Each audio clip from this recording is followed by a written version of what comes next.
Hello everyone, this is doctor same और आज हम पढ़ रहे हैं translation. Translation is the second step of protein synthesis, या आप लोग कह सकते हैं कि second step of gene expression, या फिर आप कह सकते हैं सेंट्रल डोगमा। तो इसके ऊपर मैं एक नई वीडियो बनाऊंगा, लेकिन आज जो है हम ट्रांसलेशन डिस्कस करते हैं। देखो, आप लोगों ने देखा होगा ना कि ट्रांसलेट इनटू इंग्लिश अपने पेपर में, सही है। इसमें उर्दू भी एक ज़बान है, इंग्लिश भी एक ज़बान है। इसी तरह हमारे पास यहाँ भी दो ज़बानें हैं। एक ज़बान जो है वो in the form of codes है प्रेजेंट ऑन मैसेंजर आरएनए, और दूसरी ज़बान जो है ना, सही है, वो एमिनो एसिड के फॉर्म में है। तो सिंपली कैसे होता है ये ट्रांसलेशन, इन कोड्स के मुताबिक जो है एमिनो एसिड्स आते हैं, तो इसीलिए वो ट्रांसलेट हो जाते हैं, सही है। फर्स्ट स्टेप में हमारे पास क्या बन गया, हमारे पास एक मैसेंजर आरएनए बन गया from DNA and the process was transcription. एक ट्रांसक्रिप्ट बन गया ना, ट्रांसक्रिप्ट आप आगे बहुत ज़्यादा सुनेंगे। ट्रांसक्रिप्ट एक कॉपी टाइप की, सही है, वो बन गई मैसेंजर आरएनए की, और उसके मुताबिक जो है एमिनो एसिड्स आएंगे इन द नेक्स्ट स्टेप। आज हम यही पढ़ेंगे, लेकिन इसमें बहुत सारे स्टेप्स हैं, तो इंशाल्लाह एक एक पढ़ के देखते हैं, सही है।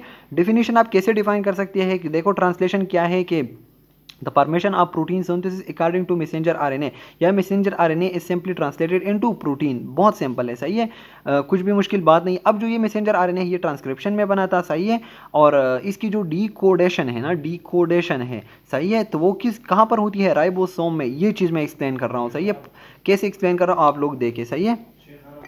अच्छा जी, तो ये चीज़ मैं आप लोग को यहाँ एक्सप्लेन करता हूँ। देखो हमारे पास जो फर्स्ट, ये बहुत इंपॉर्टेंट चीज़ है, अच्छा गौर से सुनेंगे इसको।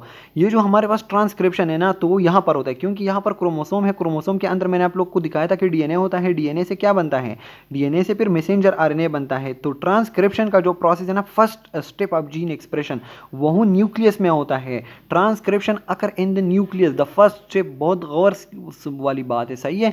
अच्छा जी, दूसरा आप लोग देखें, हमारे पास जब मैसेंजर आरएनए बन गया ना, तो पोस्ट ट्रांसक्रिप्शन मॉडिफिकेशन के बाद वो क्या हो गया, वो एक मैच्योर आरएनए बन गया, जो कि मैंने आप लोगों को पोस्ट ट्रांसक्रिप्शनल मॉडिफिकेशन में पढ़ाया था। अब वो यहाँ पर आ चुका है, कहाँ पर आ चुका है, इन द राइबोसोम, सही है। राइबोसोम में क्यों आ चुका है, क्योंकि राइबोसोम आर प्रोटीन फैक्ट्रीज, क्योंकि प्रोटीन यहाँ बनते हैं, ट्रांसलेशन यहाँ होती है, सही है। अब ट्रांसलेशन कैसे यहाँ होती है, तो आप लोग गौर करें ना, हमारे पास मैसेंजर आरएनए में क्या है, कोड्स है। देखो ये ट्रिपलेट कोड, ये ट्रिपलेट कोड, ये तीन कोड्स क्या करते हैं, एक ही एमिनो एसिड को कोड कर देते हैं, सही है। उसके साथ जो है दूसरा कोड कर देते हैं, तीसरा, और फाइनली जो है देखें एक पूरी का पूरा पॉलीपेप्टाइड चेन बन गया, सही है। इस पॉलीपेप्टाइड चेन में फिर फोल्डिंग हो जाती है और एक प्रोटीन बन जाता है हमारी बॉडी का, सही है। तो बहुत इजी प्रोसेस है, कुछ भी मुश्किल नहीं होगा आप लोग को। पहले आप लोग को मैंने जस्ट समझाया कि ट्रांसलेशन होता क्या है, सही है। तो इसी तरह आप लोग देखें ना, यहाँ पर ए यू जी है, ये कौन किस मतलब एक स्पेसिफिक एमिनो एसिड को कोड करेगा। तो ये किस कोड करता है, ये मेथियोनिन को कोड करता है, बाद में डिटेल से पढ़ेंगे। ये मेथियोनिन को कोड करता है AUG, सही है। अच्छा जी, और जो मेथियोनिन कोड हो जाता है तो वो एक स्टार्टिंग कोडान है, इसके पीछे आएंगे इंशाल्लाह। तो अब हम जो है ट्रांसक्रिप्शन में कौन कौन सी बातें आप लोगों ने फिलहाल सीखी कि हमारे पास ट्रांसलेशन में आप लोगों ने यही बात सीखी कि जो मैसेंजर आरएनए बन गया था, तो वो किस चीज़ में ट्रांसलेट होता है, प्रोटीन में, सही है। कैसे होता है, तो ऐसे होता है कि जो हमारे पास ट्रांसक्रिप्ट बना था सही है, तो वो कहाँ पर आ गया, राइबोसोम में आ गया। राइबोसोम में जो है उसकी डीकोडेशन स्टार्ट हो गई, क्या हो गई, ट्रांसलेशन स्टार्ट हो गई, और उसके लिहाज क्या बन गया, एक प्रोटीन बन गया, सही है। बहुत ईजी है। अच्छा जी, तो इस चीज़ के ऊपर आप लोग को एमसीक्यू आ सकता है कि लोकेशन जो है वो क्या है, तो आप लोग सिंपली कहे कि राइबोसोम है, because ribosomes are protein factory of the cell. Transcription कहाँ पर होती है, वो होती है इन द न्यूक्लियस, सही है। ट्रांसलेशन कहाँ होती है, in the ribosome. Ribosomes are protein factories. अब हम यहाँ पर प्रोटीन बनना स्टार्ट कर देंगे, सही है। अच्छा जी, बुक में जो है ना लोकेशन के लिहाज से इसको दो ग्रुप्स में डिवाइड किया गया है कि जो ट्रांसलेशन का प्रोसेस होता है ना, तो यूकैरियोट में कहाँ होता है और प्रोकैरियोट में कहाँ पर होता है। तो इसको ज़रा डिटेल से देखते हैं, सही है, क्योंकि लोकेशन का आप लोगों से दोनों के बारे में अलग अलग पूछा जा सकता है। तो यूकैरियोट्स में अगर आप लोग देखें ना, हमारे पास ये कहाँ पर होता है, राइबोसोम्स में। लेकिन फर्दर डिटेल अगर आप लोगों से पूछा कि राइबोसोम्स कहाँ पर होते हैं, तो वो आपको पता है कि across the membrane of rough endoplasmic reticulum, सही है। तो यूकैरियोट में राइबोसोम में तो होता है, वो तो आप लोग को पता है, लेकिन एक अच्छे स्टूडेंट को कहाँ क्या पता होने चाहिए कि राइबोसोम जो होते हैं ना, ये across the membrane of rough endoplasmic reticulum lie करते हैं, सही है। देखें आप लोग, ये हमारे पास न्यूक्लियस है ना, और न्यूक्लियस के इर्द गिर्द ये क्या है, ये हमारे पास है रफ एंडोप्लाज्मिक रेटिकुलम। क्या एक स्मूथ होता है, एक रफ होता है। जो रफ होता है, तो ये रफ क्यों होता है, इसके ऊपर ऐसे दानों दानों की शक्ल में ना ऐसे वो लाई करते हैं राइबोसोम। ये देखिए, ये ब्लैक कलर में जो मैंने ड्रा किया ना, ये क्या है, ये राइबोसोम्स है। ऐसा नहीं है कि राइबोसोम जस्ट यहाँ पर, राइबोसोम जो है वो फ्रीली भी हो सकते हैं, देखो यहाँ पर भी हो सकता है, यहाँ पर भी हो सकता है। तो राइबोसोम जो है एक यूकैरियोटिक न्यूक्लियस में फ्री भी हो सकते हैं और रफ एंडोप्लाज्मिक रेटिकुलम के मेम्ब्रेन के ऊपर भी लाई कर सकते हैं। सही है। तो अब हम क्या करते हैं कि एक राइबोसोम को जूम आउट कर देते हैं। तो ये बन गया हमारे पास एक राइबोसोम। सही है। मैंने इसको क्या किया, इसे मैंने जूम कर दिया तो मुझे ऐसा नजर आ गया। अब एक राइबोसोम के अंदर दो सब यूनिट्स होते हैं। सही है। एक लार्ज सब यूनिट, एक स्मॉल सब यूनिट। तो इनमें जो है फिर प्रोसेस कैसे होता है तो इंशाल्लाह वो हम प्रोसेस में देखेंगे। सही है। लेकिन फिलहाल हम क्या पढ़ रहे हैं, हम लोकेशन पढ़ रहे हैं। तो एक एवरेज स्टूडेंट को तो ये पता होता है कि राइबोसोम में होता है ट्रांसलेशन का प्रोसेस। लेकिन एक अच्छे स्टूडेंट को क्या पता होता है कि राइबोसोम जो खुद है ना, जिसमें ट्रांसलेशन होता है, तो वो या तो across the membrane of rough endoplasmic reticulum lie करते हैं या फिर ऐसे फ्रीली फॉर्म में भी लाई कर सकते हैं। सही है। अच्छा जी, अब हम यूकैरियोट की बात तो हमने कर ली। अब यहाँ पर जो प्रोकैरियोट्स है ना, तो उनमें जो है आप लोगों ने पढ़ा है कि मतलब मेम्ब्रेन बाउंडेड ऑर्गेनेलीज नहीं होते।